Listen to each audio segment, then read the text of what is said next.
as awkward as this may be. So let me tell you. On my way home today, I found myself going through some of my text messages through a group text message, and I noticed that one of the individuals could not see one of my text messages, and the joke was that I had them blocked. And come to find out, they actually had my number blocked. So that was the situation, which is funny because we're newly acquainted, so on and so on, in our personal day-to-day lives. So yeah, that's kind of the scenario, is that for some reason I was blocked by an individual, and it brought up some, let's say, some feelings and thoughts that were not quite the greatest. Anyways, so by taking our wonderful awareness bill and taking the issue of the text message and me being blocked, quote unquote, I'm going to give an example of how I was able to utilize this wonderful little wheel, and also the little blank charts that we received, in a way of kind of examining the process and how I might be able to make better of the situation or communicate about the situation.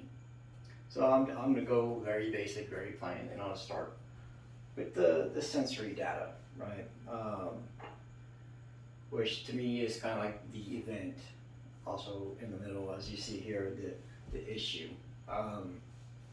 So, you know, the external factors through social media or technology, right? In a group message, I was made aware that I was blocked by an individual and had no reason why, right?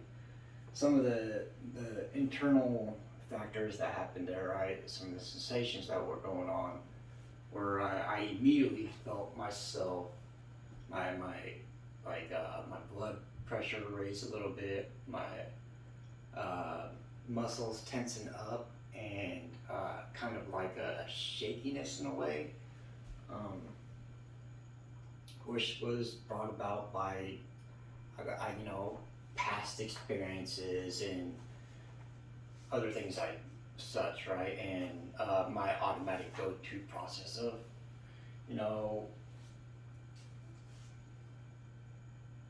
which I'm gonna have to say, moving along to the thought process, is more along the lines of the assumptions, right? Like the individual has something against me. There's reason behind. There's information missing, but automatically I know it's got to be for a worst case scenario.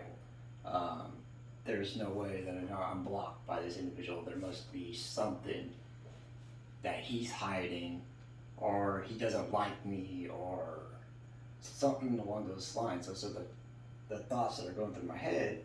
Is that, why do you block someone? Because you don't want to communicate them. But then again, we didn't really know each other very much. So I'm thinking to myself, there's got to be other motives or reasoning behind why I'm blocked.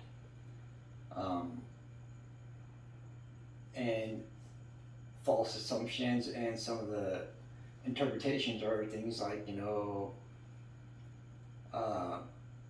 he actually dislikes me, he doesn't like me, or my favorite one is that because he knows my ex, that he might have some kind of spy program going on there, right?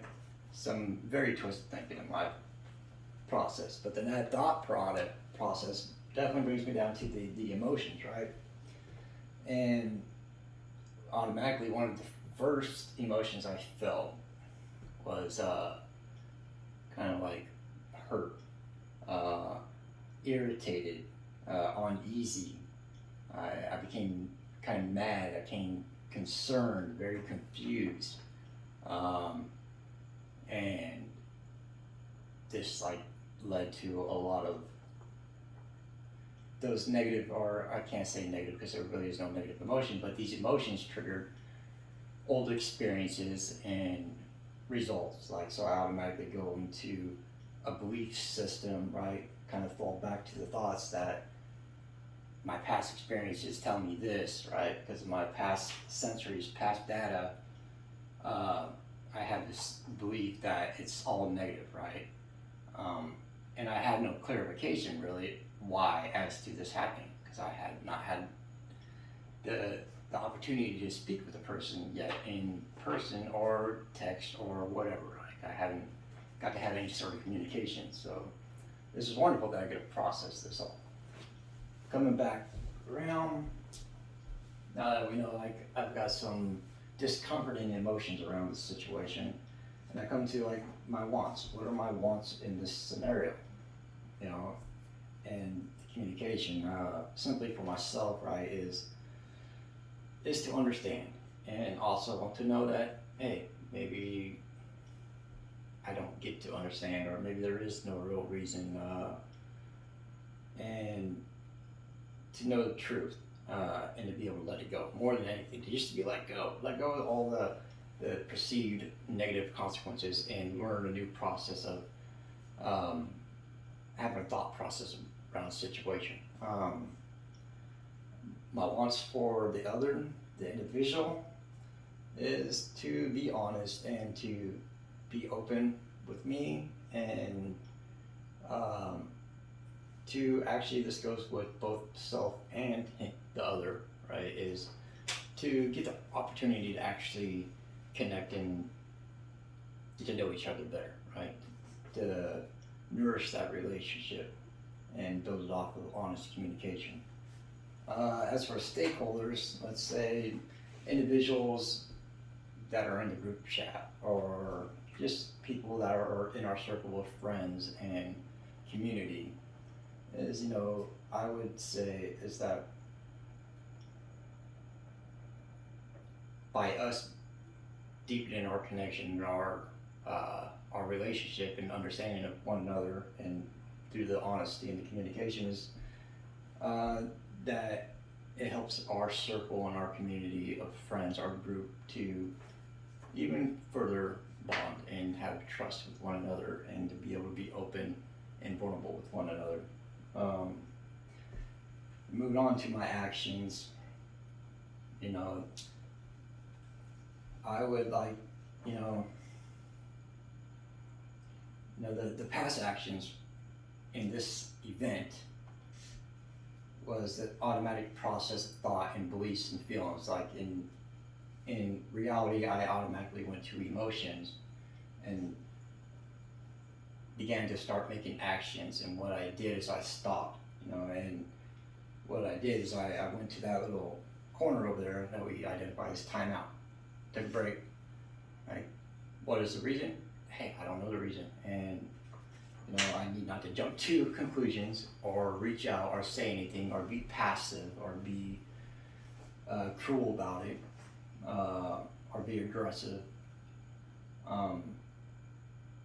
The current, actions is what I'm doing currently at this moment, is processes and looking at my side of the view, why I think and why I feel, why I believe, what's coming in, what I do know, what is fact and what is make-believe, and how I would like to go about a discussion or further communication if it actually, in turn, I find it that it needs to be done or doesn't need to be done, because it's really, the more I look at it, not as important as I believe. But as for future actions, I believe what would help the best and be the best result is actually having the time to sit down and nourish the relationship I have with this individual, since it seems that it's a relationship that's going to be ongoing and consistent, to be able to have a better understanding so we can get to know each other more. I believe strongly that by utilizing the process of this, I get to take a second to observe how it would be best for me to come at it, and not in a passive way that I normally would in the past. Alright, now outside of this beautiful little wheel of wonder here, so my experiences regarding doing this video and what I think the benefit of it are just actually using the wheel. And I actually think the writing down the little blank wheel was really helpful. I feel that there's some sort of magic that happens when you put pen to paper. And when I was able to identify in each section the facts that I actually have of the scenario, the issue at the moment, right? I was able to use more of my senses, right? Like my eyesight, my thoughts, my muscle movement, and then what's weirdly enough is making this video, I also get to hear myself saying the things out loud, and it makes it more real. It makes me understand that I really don't know too much of the scenario, and that a lot of what I am feeling is due to past betrayals or mistrust or experiences where things are always for the worse or whatnot. So this gives me more practice, and the thing about the practice with any kind of pro-social skill such as communication is the more that I practice as an individual, the better I become. Right? I can know the book from back to front to back, but am I actually putting it into application, putting it into practice, right? And that's where I learn best, is by putting things into practice and into application. At the beginning of the video, I felt very awkward, and I still do feel awkward at doing this. And I was thinking to myself that this is something I would be more comfortable doing with my groups, and maybe when I go back in person at work, I will use this wonderful little chart, put it on the ground, and do a demonstration, and have my clients do, examples and share. And I felt like it would have been easier to role play in front of clients than it is to do it on video. Which I guess I could have done an awareness wheel around having to make this video. And guess what? I guess I still got another one to make later next week. Until then, peace.